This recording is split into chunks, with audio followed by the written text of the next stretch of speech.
A History of Eärwa, based on the works of R. Scott Bakker. Original words by Adam Whitehead. Artwork by Jason Deem. Adapted for YouTube by J.R. Hazelton. Part 1. Arkfall. Before the dawn of antiquity. Well over 5,000 years ago. The lands of Eärwa were the domain of a beautiful, ancient, and long-lived race. In their own language, they were called the Inchoroi, the people of the dawn. Not known for their flights of imagination, men would later name them O Seroki, meaning not us, or in the common parlance, the Nonmen. Though their true origins are lost to speculation and debate, according to Nonmen mythology, their race was the creation of the King, Immemortal, who fled the heavens to seek sanctuary deep below the ground, beyond the sight of jealous gods, then removed his own shield arm and carved the first of the Nonmen from its bones. In those days, the Nonmen were not yet immortal, but their lifespan still measured over 4 centuries. They carved great bastions called mansions from within the mountains of Eärwa, and forged a civilization of peerless glory and beauty. It was the Nonmen and their Kuya mages who first mastered the art of sorcery, and their noble warrior caste, the Inchoroi, were legendary for their absolute mastery of combat. Nonmen never lightly relinquished their long lives in battle, but when strife was incurred and the mansions did ride to war, the fury of their battle and the power of their armaments were terrible beyond imagining. The true number of Nonmen mansions is unknown, although it is known that the mightiest and oldest, the High Mansions, numbered 9. The greatest by far, the most powerful, and most populous was Sheol, located deep under the northern Great Kaarsis Mountains. Sheol defended a series of fortified passes leading east into Iana, a land of primitive human tribes whom the Nonmen harvested for their slaves. At first, the Inchoroi paid little heed to the savage race of fur-clad primitives who spread across Eärwa, dwelling in the forests and between the mountain peaks. The Nonmen called us Haloroi, the people of summer, for though fleeting, the lives of men flamed with a burning passion that so touched the souls of their masters. But soon the Haloroi spread in number, reproducing at a far faster rate than the slow-burning Inchoroi, and the Nonmen saw fit to subdue the interlopers. The mansions easily defeated, and then broke the spirit of these original men of Eärwa. In the centuries to follow, forced breeding by their Nonmen masters would see them further reduced. Such was the creation of the Mwama, a tribute race who exists solely as slaves to the Inchoroi. Entire generations of Mwama spent the whole of their lives delving deep for Nymal in the vast Nonmen mines. The sole exception was in the uttermost north, where the Nonmen of Viri granted a burgeoning humanity their respect, and employed men rather than enslaved them, much to the derision of their southern peers. For in those days of far antiquity, Viri controlled a great swath of territory. Its dominion extended across either side of the river Sursa, reaching north and westward through thickly forested lands to the frigid and massive Yimaleti Mountains, and eastward, around the curving shoreline of the Misty Sea. Many Haloroi dwelt in these lands, and the Inchoroi of Viri treated with them and bartered for their services. And though in other mansions, their peculiar treatment of the Haloroi became a source of amusement, the Nonmen of Viri nevertheless enjoyed an age of peace and prosperity. That is, until the waxing of Imburil. Imburil, the newborn, was the name given by the Inchoroi to the pole star, the brightest star in the sky. Men would later name it the Nail of Heaven, the star around which all others turned. Nonmen histories tell of a night when this new star suddenly blazed with a strange intensity, waxing for a long time before abating. None among the Inchoroi could explain this phenomena, and so it was dismissed as no more than a mere curiosity. But whatever meaning or import these signs were thought to signify at the time, their true portent was calamity. For only 3 years later, the end would come for the ancient and proud dynasties of the Inchoroi, when the arc of the skies fell and death came swirling down. It began as a colossal crack, which sounded across the world, briefly shaking even the foundations of Kilogis, some 2,000 miles to the southeast. The skies were reddened as far away as Sheol, and it was clear to all that something momentous had happened in the far northwest corners of Eärwa, in the southern reaches of the Yimmaleti Mountains. But it was the Nonmen of Viri who would suffer the closest view. There, the shaking came as terrific, terrible waves of destruction. Some of the lower halls of the mansion collapsed, passages caved in, and great mines were laid waste. Tens of thousands of Inchoroi were killed. Some, in desperation, attempted to flee the mansion altogether. Those who did beheld a firestorm sweeping out of the west, destroying all before it. The great forests of western Viri were vaporized, the farmlands obliterated, and the outer walls of the mansion scorched. Viri was hundreds of miles from where the cataclysm had taken place, and yet the destruction was near total. Its rich tributary lands had been utterly destroyed, its population reduced catastrophically. Its few surviving Haloroi client tribes were reduced to begging at the gates of Viri for aid. Foreseeing disaster, King Ninjanjin of Viri sent word to the greatest of the mansions, and pleaded for aid from Kujarakimwa, king of Sheol, the greatest Inchoroi ruler of the age. The sky has cracked into potter's shards. Fire sweeps the compass of heaven. The beasts flee, their hearts maddened. The trees fall, their backs broken. Ash has shrouded all sun, choked all seed. The Haloroi howl piteously at the gates. Dread famine stalks my mansion. Brother Sheol, Viri begs your pardon. Kujarakimwa received the message and acted without hesitation. His army swept across the borders of Viri and invaded the territory of Ninjanjin. Incredulous, but unable to resist, Ninjanjin chose subjugation, allowing the forces of Sheol to occupy his kingdom without giving battle. It was a humiliating capitulation, but for the price of their sovereignty, the Nonmen of Viri were saved from extinction. For the moment. His bloodless victory assured, Kujarakimwa, the Nonmen king of Sheol, turned his eye west, to the source of the cataclysm. Though the land was still scarred and blackened, the great firestorm had burned out and made safe passage possible once again. Kujarakimwa chose Ingalira, a great hero of Sheol, and sent him into the heart of the storm to learn what had transpired. Ingalira returned to Viri 3 months later with his report, which was hard to fathom. According to him, a great golden vessel had been responsible for the devastation. It had fallen from the sky with great speed and crashed into the mountains with tremendous force. A vast circular depression had been created at the impact, with a new range of peaks, the Occlusion or Ring Mountains, thrown up around its edges. Most of the vessel was buried underground, with only 2 titanic horns, one upright, the other canted, reaching miles skyward from the site of the impact, now a boiling cauldron of molten rock. This vessel was dubbed the Inku Haloinas, the Ark of the Skies.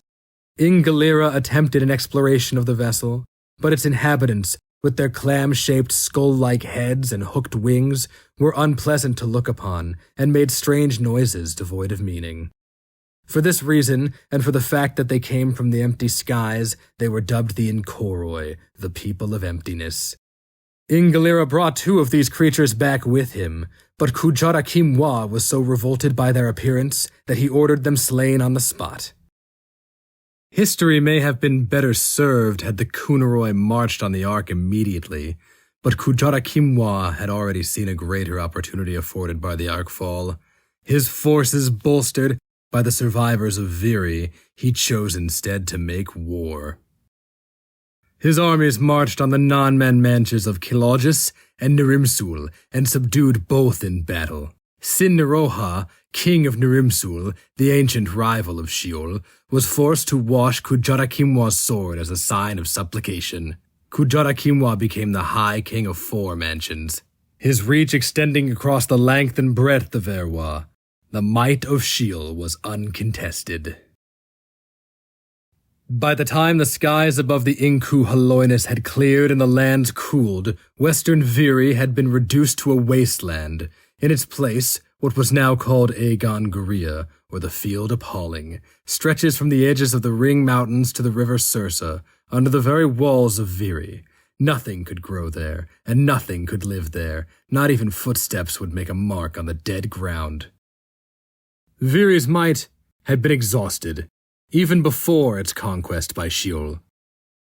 The Nonmen king of Viri, Ninjanjin, now a vessel of Sheol, brooded on Kujarakimwa's betrayal and the reduction of his mansion. Grief-stricken, his soul cried out for vengeance.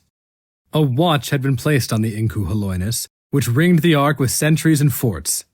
Yet, a delegation of Inchoroi slipped through these lines to appear before Ninjanjin in secrecy. This time, they spoke to the king of Viri in Hirimsu, the tongue of the Kunaroi, speaking through faces they had somehow grafted on to their otherworldly visages.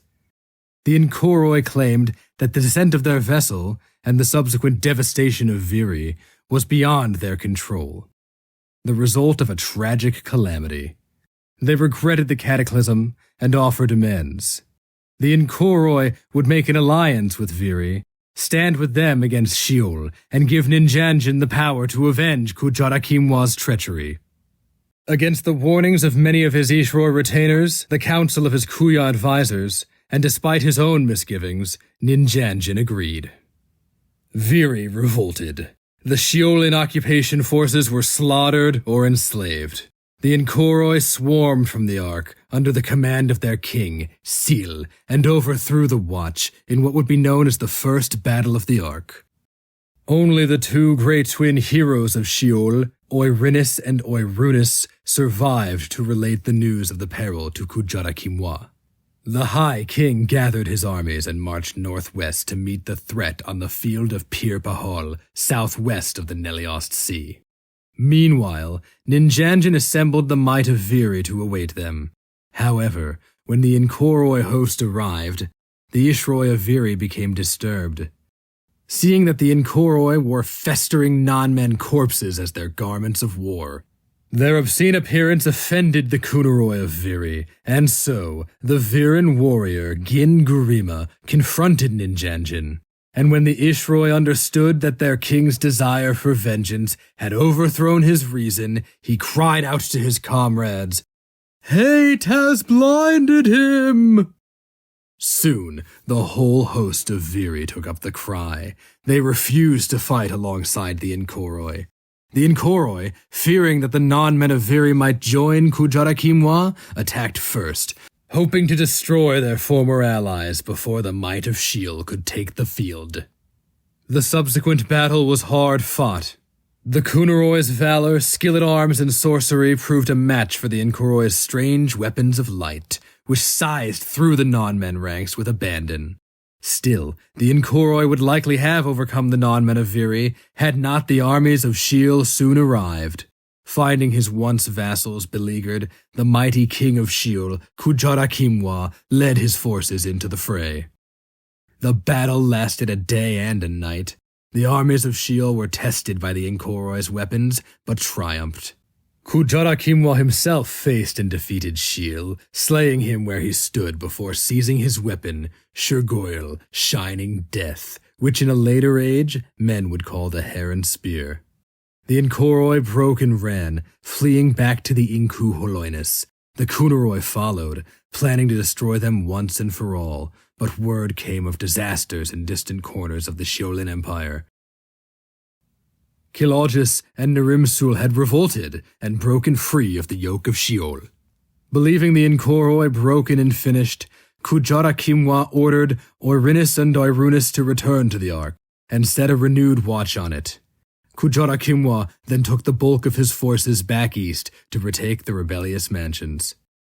He won back Kilogis in a hard campaign, but Narimsul and its king, Sindaroiha, refused to concede. Battle after battle was fought to no avail. Many decades passed, and Kujarakimwa grew old and infirm, the end of his storied life fast approaching. It was at this time that Ninjanjin returned. begging for mercy and penance as per the ancient codes. Kujata Kimwa granted his old enemy audience, and was amazed to see that, unlike himself, Ninjanjin had miraculously not aged since last they had met on the fields of Pir Pahal. Ninjanjin confirmed that the mysterious science of the Inchoroi had preserved him. He also told Kujata Kimwa how the Inchoroi lived in stark terror of the might of Sheol, and they remained hidden in the Ark in misery, but now they begged to sue for peace. Ninjanjin asked what tribute they could pay to temper the High King's fury. The High King said, fatefully, "I would be young of heart, face, and limb. I would banish death from the halls of my people." His counselors urged him otherwise, but Kujata Kimwa had seen Ninjanjin's vigor, and it awoke fierce envy within him, envy for the return of his youth and strength. And so, the second watch was disbanded, and the Inchoroi were allowed to minister to the Nonmen of Sheol as their physicians. Thus began the tragic events known to history as the Inoculation. Soon after, the Inchoroi began providing their esoteric ministrations and treatments to the High King and his subjects, which blessed them with immortality. The effect seemed miraculous, and the Kunaroi of Sheol grew in strength and skill, their youth restored to them. The other mansions abhorred the Inchoroi, but the fear of death gripped them as well. One by one, nearly every non-man allowed the Inchoroi to practice their arts upon them. A century passed, and the power of the Kunaroi waxed anew, but then Hana Linku, the legendary wife of Kujata Kimwa, died of an unknown affliction. Accounts state that the Inchoroi strove to save her, to no avail. Kujata Kimwa himself even praised their diligence. But soon after, other Kunaroi women began to perish suddenly, first only a few, and then scores. The Inchoroi fled en masse, abandoning the mansions to return to the Ark. Kujata Kimwa realized with horror that he and his entire race had been deceived and poisoned. The womb plague, as it is called, consumed the entire Kunaroi race, killing every single female it touched. Within a few scant years, half the Kunaroi species had been murdered. With only the males of the species left, their numbers could only dwindle. In a frenzy of rage and grief, Kujata Kimwa called for a muster of arms like none before seen in Eärwa. Not just the mansions under his reign, but every stronghold of the Nonmen, from the Yimileti Mountains to the shores of the Three Seas, answered the call. The might of the 9 mansions assembled, and Kujata Kimwa led this immense host through the eclosion, on to the Enor Shigogli, the black furnace plain that lay beneath the golden horns of the Inku Haloinus. There he laid down the body of his slain wife, and demanded that the Inchoroi answer for their crimes. Alas, the Inchoroi had prepared for this day. For many long years they'd honed their foul skills, melding technology and flesh to create horrific abominations. From the Ark poured forth their dreaded creations, the shrank, pitiful creatures born of Kunaroi's seed, cursed with insatiable hungers of the flesh, the Bashrags, towering vicious warriors of immense strength and hideous appearance, and the Raku, enormous winged beasts whom men would later call dragons. The monstrous slave races of the Inchoroi surged forth from the Ark to assail the non-man host. Alongside their techne-spawned abominations, the Inchoroi had also developed an answer to the impossible might of the non-man mages. For the foul creatures had seduced the Kuya practitioners of the Aporos, a form of sorcery focused on negation. From their twisted efforts came forth thousands of small iron spheres, each no more than an inch in diameter, banded with sorcerous runes, the Kore. Known by men as trinkets, or as the faithful call them, the tears of God. Any mundane soul bearing a Kore is rendered immune to sorcery, and should a Kore come in contact with a sorcerer, they are instantly slain, their bodies transformed into pillars of salt. In this way, the Kuya were slaughtered by the dozens, reducing the battle to one of swords, teeth, and talons.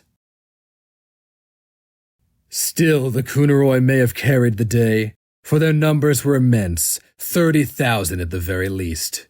Their shields were tall and their sorcery formidable, but the battle turned when Ninjanjin, his hatred undimmed by the passage of generations, faced and slew Kujarakimwa, the High King of Sheol, and sundered his head from his body. Upon seeing this, the surviving Nonmen kings withdrew their armies, retreating to the Ring Mountains. The victorious Inchoroi, too, had suffered grievous losses.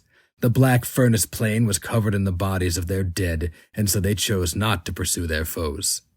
The Kunaroi retreated to their mansions to raise fresh troops, but their numbers could not be replenished. The Inchoroi, in turn, had bred countless Shrank and Bashrags to throw at their foes. The Isuphiris, the record of Kunaroi history, records nothing but non-man defeat for decades. Yet, even in their reduced state, the Kunaroi remained far more numerous than the Inchoroi. However, as fate would have it, just at this time, the Ark, which the Inchoroi relied on to create their abominations and to power their weapons of light, for reasons unknown, began to fail. And so the Inchoroi too found themselves weakened.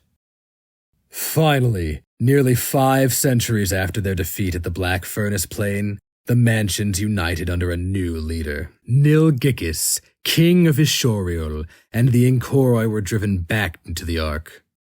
The non-men set about a methodical eradication of the Ark. No longer called the Inku Haloinus, the Ark of the Skies, the non-men now named it Midoroikis, the Pit of Obscenities, or Golgotharoth in the tongues of men. Scouring it hall by hall, it took 20 years to explore and secure every last hold, every last corner of the vessel, but finally it was done. The Inchoroi were pronounced eradicated, destroyed, and defeated. It was during this scourging of the Ark that the Inchoroi uncovered a secret so profound that it was struck from the non-man histories. High atop the Ark, within the upright horn, lay the golden court of Sil, from where the Inchoroi had prosecuted their war. There, in the heart of this room, they kept their most accursed Techne artifact, Zur Kirimakra, the inverse fire. Nilgikis ordered 3 of his greatest servants, the Ishroi warriors, Misarikis and Runaidal, and the Kuya mage Ketingira, into the Golden Court to investigate further. Upon their return, Misarikis and Runaidal had been reduced to abject insanity, shrieking and wailing, claiming that the Inchoroi had possessed the truth all along, that the Kunaroi were all doomed to damnation in hellfire. Ketingira, the lone Kuya who had beheld the inverse fire, had apparently resisted its maddening influence.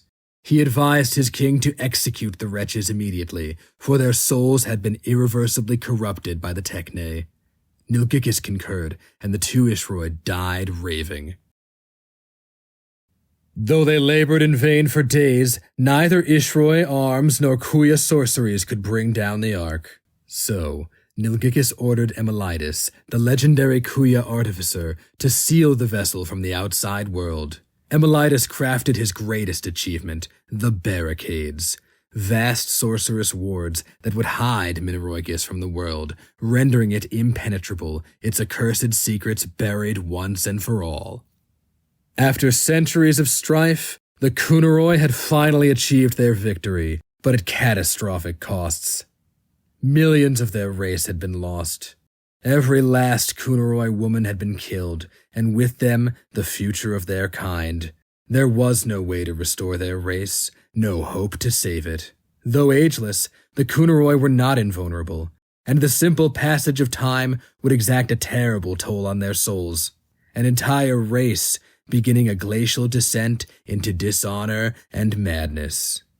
For as their lives stretched across the ages, the non-men found their memories fading, until only the most horrific and painful memories remained. So that with each passing century, their souls became less and less ordered, and more erratic.